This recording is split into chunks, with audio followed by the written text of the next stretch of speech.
Okay, well, welcome to the Early AI Podcast. I'm Seth Earley, and I'm your host today. Today, we're going to be talking about some of the biggest misconceptions in AI, especially in industries like accounting, finance, and mid-market business operations. There's a lot of noise out there about what AI can do and can't do, and here we're here to separate the myths from reality. And joining us today are two experts who've been at the forefront of AI-driven transformation. They are with Anders, which is a top 100 CPA firm that does advisory and tax and consulting. And we have David Hartley, who is a seasoned CPA who spent his career bridging the gap between finance and technology. He's a key advocate for how AI can enhance, not replace, traditional accounting roles. So, and I see you're both listed as Dave. So David Hartley. So we're going to disambiguate the Dave. So David Hartley and then Dave. I'll say David and Dave. And we also have Dave Blatt, who is a leader in AI automation and analytics. He has a background in large-scale digital transformation. Dave now focuses on helping mid-sized companies level the playing field using AI to compete with bigger players in the market. David and Dave, welcome to the show. Great. Thanks, Seth. Nice to see you and have the opportunity to talk with you and your listeners. Thank you. Thank you guys for your time. So what I want to do is I want to jump in and, a lot of times AI is being portrayed as something that's going to replace jobs entirely or is only accessible to large enterprise organizations. David, from your experience in the CPA world, what are the biggest myths that you hear about AI and accounting? Yeah, Seth, great to be with you today. Both of the things that you highlighted are things that we see both in the CPA world and in our middle market, lower middle market client base. There's a lot of, regardless how, and communication is a big part of this for leaders, but regardless of how much leaders communicate, there is always, we've seen so many organizations where the employee base, the team members are just completely 100% confident that the reason AI is being embraced is to eliminate their positions. And so that's kind of a major starting point. There's like all the technical aspects, but at the end of the day, it's about users using the tools. And that is definitely a significant obstacle that we see. And I think in the CPA world, I think there's a little bit more acceptance because if you do sort of traditional accounting type work, there's a lot of things that aren't necessarily fun about that, but have to get done. And I think there's a lot of people that say, man, there's 20, 30, 40% of my job that I really don't enjoy doing. If I could give that stuff to AI, I'd be a happy camper. And so I think we're seeing more of that kind of interest from, a CPA firm accounting point of view, because there is that, substantial opportunity there.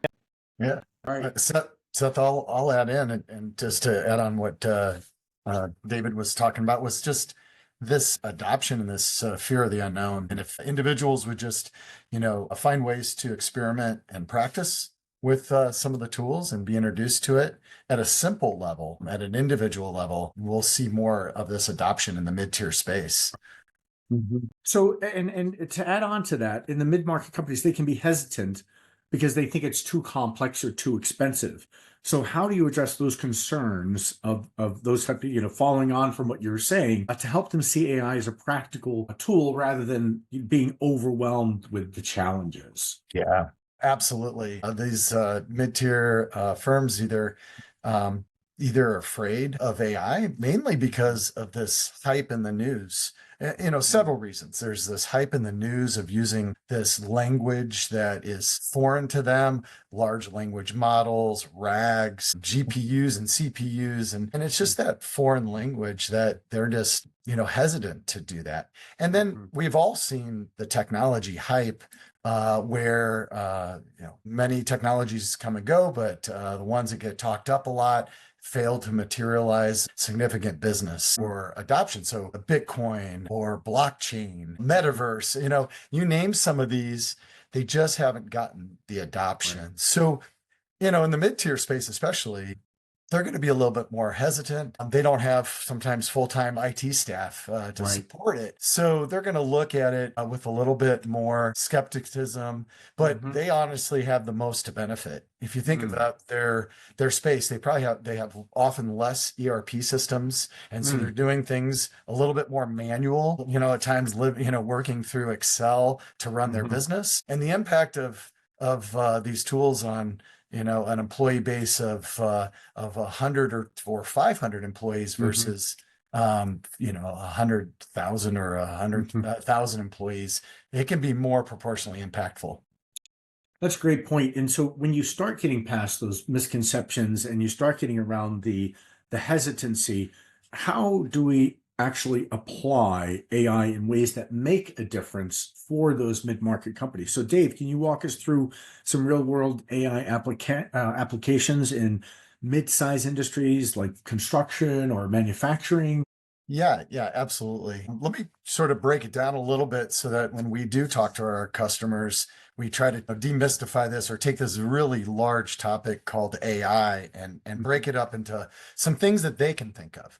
So we try to break it up into four areas. Think of individual productivity, team-based productivity, enterprise, the entire company and organization, and then often new markets. So I'll just break that down a little bit. So the examples and the things that we see are mid-tier customers really adopting easily in the individual productivity spaces, areas of the co-pilot, the chatbots, the tools that can help them, of course, create content, but also collaborate better, spend, just less time having to review things because they could have that personal assistant help them and guide them. Now, there's definitely things to watch out for because it's not a complete solution, as you know, but there's some great tools that support the individual in their ability just to do their job. And then from a team perspective, great examples, many of these mid-tier spaces, especially in construction, they do a lot of contracts. They have subcontracting the work out, and they have to deal with the terms and conditions and the fine print. And it can, the human can read it, but there's often something that they might miss. So it's great to have an assistant that can review that document, highlight things that are inconsistent with their company, just as an example. That's a great example because you're asking the AI to review that specific document and to answer questions about the information in that document or to compare documents. And you're less likely to have a hallucination when you're getting a very specific piece of information. And of course, that's also gets into ways to apply AI internally in the organization. But that's a great use case and example. You had also mentioned a flooring company that improved a scheduling system using some simple automation tools. Do you want to share that story? Yeah, sure. As we start talking to clients and just providing some education around AI, helping them understand that it doesn't have to be this large, arduous, big data analytics, clean up all your data, get the security in place. I mean, which are all important things. But while those happen, you could be doing some small process automation with them, which is in part AI as well, learning and capabilities. So instead of taking floor plans and architectural design and having to manually click through those and map out the measurements proportionally to that design, let AI help you with that. Scan that in. Optical character recognition, OCR, can help evaluate that and give 75 to 80% of that first pass clarity on the measurements of a very large building that can come in many different formats. So helping this customer through the ideas of that automation so they don't have to manually do that or have their employees sit through the boredom of having to do that every morning, we can leverage AI tools for that. And was that using a specific application purpose-built for that task and that use case, or was that using a large language model and asking questions and prompting it? What was the purpose was built for them specifically to evaluate their specific kind of floor plans that they get from their. Yep. Wonderful. And David, you focused on integrating AI into advisory services. How does this shift enhance the value you bring to clients? And what are some success stories? Well, I think from our perspective, what we're, the things that we're trying to do, and then also we're active within associations and other things in terms of what CPAs are doing with AI. And I think, probably some of the biggest examples are just teams becoming more productive by leveraging AI. So it's almost like you used to get this much output out of an advisor or a consultant. And as a result of them using these tools, now they're able to actually focus on the things that deliver more value to clients and are the things that they really need, as opposed to spending a lot of time doing documentation and there's a lot of things. Meeting summaries and so on. Yeah. I was just going to say that actually, that's such an easy one for both firms and companies that haven't seen this to experiment with AI note takers, because you just subscribe to them, invite them to a meeting, and all of a sudden they start doing these amazing things. It is amazing. Yeah, I totally agree. And we use large language models in our information architecture work. And we have a tool called VIA Virtual Information Architect, which I haven't really mentioned on the show before. So that's kind of a new thing. But what that does is it takes methodologies that we've built over time and embeds them as prompts into using an LLM. So we feed content in. We actually can see a 10x improvement in our processes. Right. So I think, for consultants and service providers out there, you have to use these tools because they are no brainers, and as you say, the meeting summaries, they can produce action items, they can produce follow-ups. There's all sorts of wonderful things they can do with those prompts. And for our work, it's given us a factor of, 10x improvement in doing and deriving things like taxonomies and metadata and content models and processing content and so on. So for businesses that are still on the fence, what are the key takeaways they should consider when they're thinking about AI adoption? And David, you could continue that thought if you'd like, and hear from Dave as well if you'd like.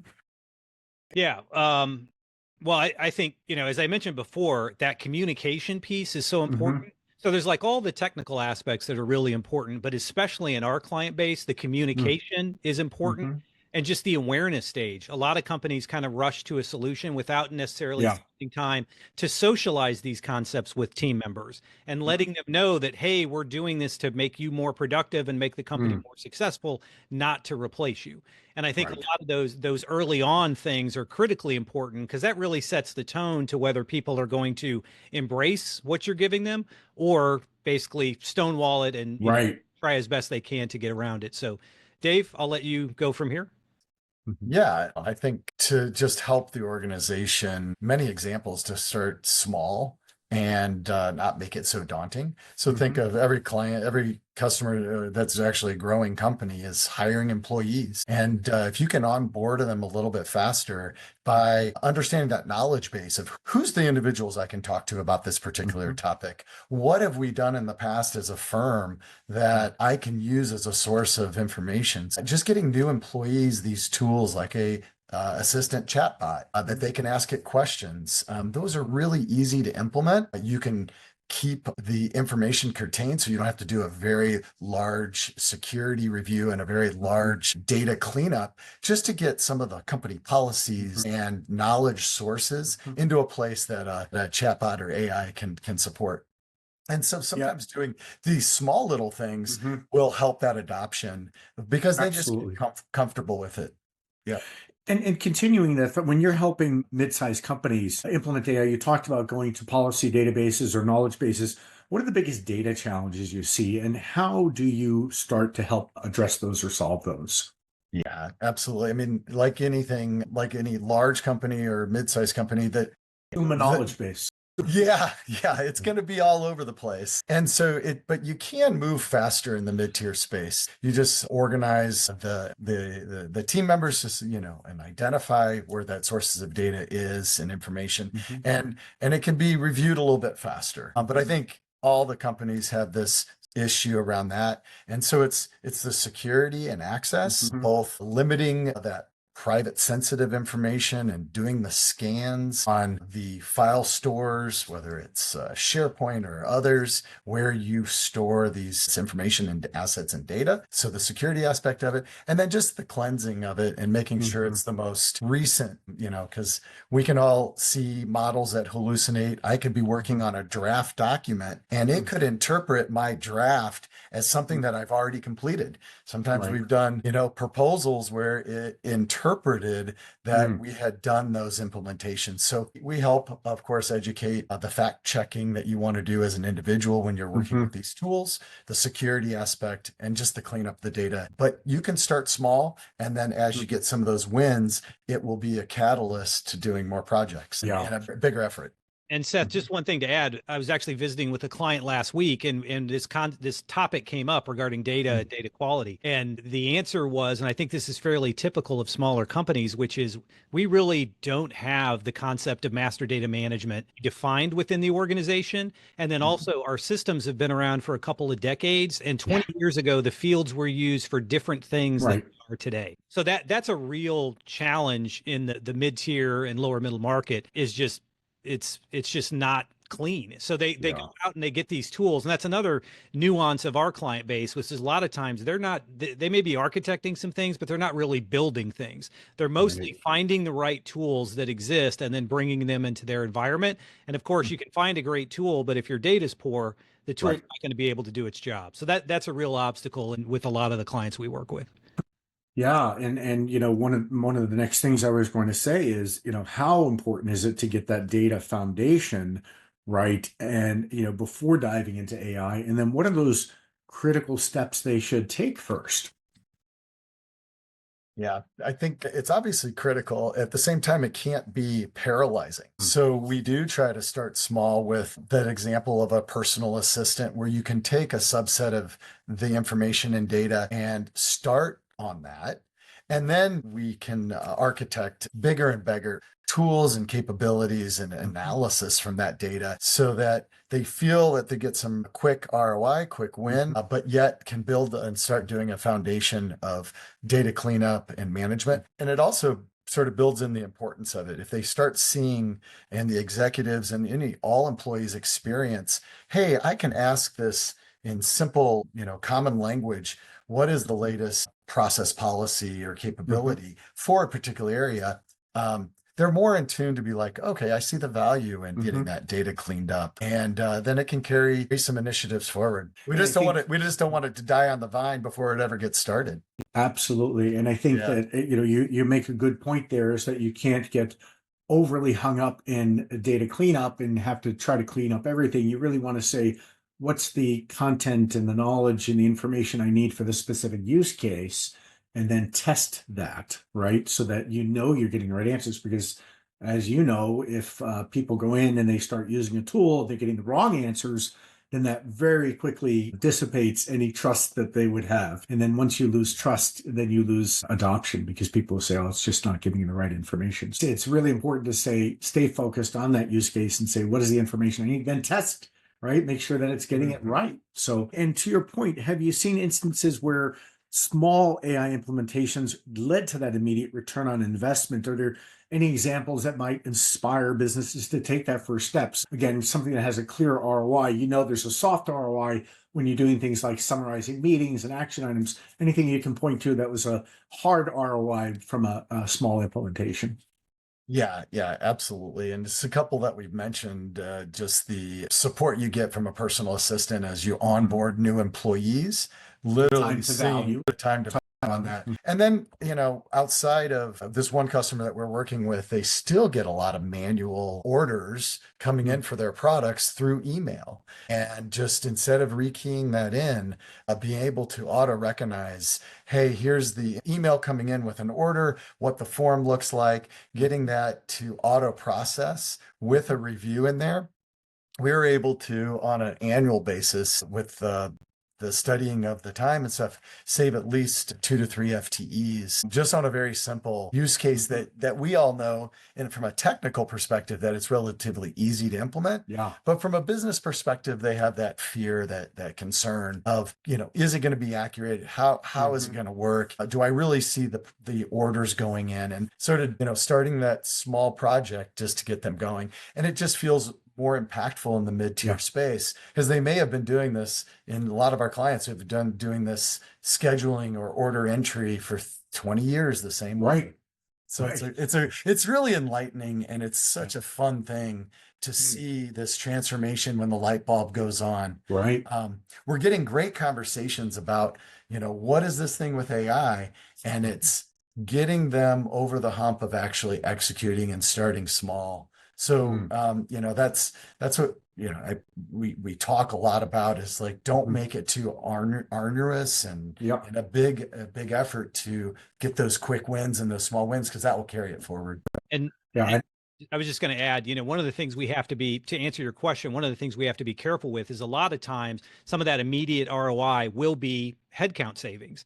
And in our minds, it's like, okay, you've got somebody performing something and we can free up 2 FTEs. That doesn't necessarily mean that you cut your headcount by 2, but rather those people have a long to-do list of things that they would love to get to, but they never can because they're always doing these manual things. So that's got to be part of the conversation as well, which is there's value being created here and it's freeing up hours, not necessarily that we can let people go, but more so there's all these things the organization wants to do. Yeah. And now we are going to be able to get to. Yeah. So part of our calculations and business cases, we have to focus on that as well.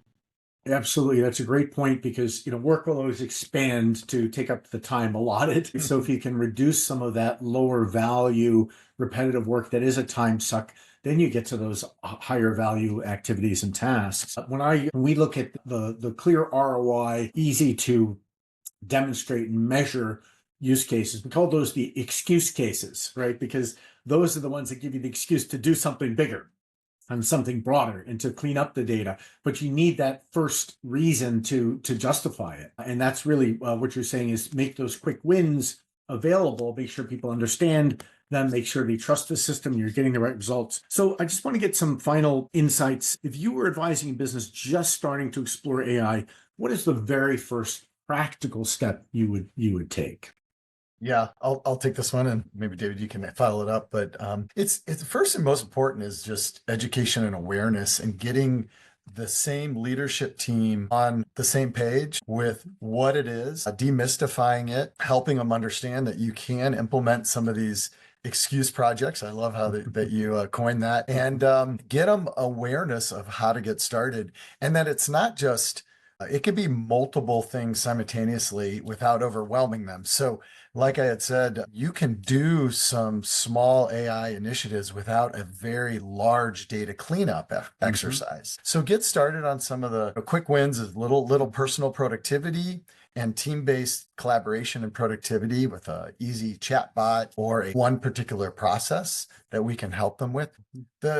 We educate them and then give them a roadmap that you can get started, and make sure that there's some hard ROI in that first initiative, so that in the mid-tier space, it's so impactful to see that bottom line results, because it is their money, their budget. They seem to feel it more. And honestly, they get more excited about it because they can play with the enterprise level, the big dogs. Right. With these kind of capabilities, customer engagement and better processes, so they can really make an impact. Yeah. And I'll tell you, the improvement that these tools enable is X in terms of what you can achieve in a services engagement. So what would have cost $1 million even just a few years ago can be done for $100,000 or $200,000 today. Yeah, I'll add on that is that, we also help them take notice as well, because not often is such a big technological leap. And what I mean by that is some technologies that will automate a particular process is something you might use at work or one thing you might use at home. But like the internet, where it impacted everyday life of you and me and how we do things at home, as well as we work. And that's what I think about, I don't want to be cliche, but the AI revolution, like the internet revolution, because at home we're adopting these tools so fast, it will be mainstay much faster than some of those other hyped technologies that I mentioned earlier. Totally agree. David, do you want to add something to these final thoughts? Yeah. So Dave mentioned getting the leadership team together and organized and having a consistent view. Completely agree with that. Small wins, completely agree with that. The thing that I would add is that communication plan, that you have to start intentionally communicating with your team members about what you're doing, why you're doing it, or else that level of distrust will be so high by the time you get to that person's area and actually ask them to do something they'll be completely intimidated and or see a whole lot of ulterior motives of why you're doing what you're doing. So to get really everybody excited and on board and not, going to be barriers to adopting these tools, that communication aspect is super important to do up front as well. That is a very, very good point. And I think that you want to get ahead of it. You want to get ahead of people's assumptions or presumptions or fears and, ulterior motivations. And you want to really say, look, this is really to help the organization and, keep up with the competition. We're speeding up the information metabolism of the entire organization. And it's not just that we're doing this, that the competition is doing this. So this is a matter of staying competitive and being able to adopt these in our individual work processes as well as across the organization. So those are really great points. David, thank you so much for your time today. This has been a terrific session to get those insights and those perspectives on business transformation, especially in this marketplace and at this time. And to our listeners, thanks for tuning in to the Early AI Podcast. Be sure to subscribe for more expert conversations on how AI is shaping the future of business. Until next time, keep innovating and making smarter decisions with AI. Thank you very much for your time, Dave and David. And you can find each of you on LinkedIn, Dave Hartley, DAVHARTLEY, and then Dave Blatt, DAVEBLATT. So those are the LinkedIn. And then the company is Anders CPA, ANDERSCPA.com. So thank you again for your time. We really appreciate you having you on the show. Great. Thank you, Seth. It's enjoyable. Thank you. And thanks to Carolyn and for her work in producing the show. And again, thank you to all of our listeners. Have a good day, and we will see you next time at the Early AI Podcast. Visit early.com to find links to the full podcast on all audio platforms to listen on the go. Thank you for watching. Contact us today at info@early.com.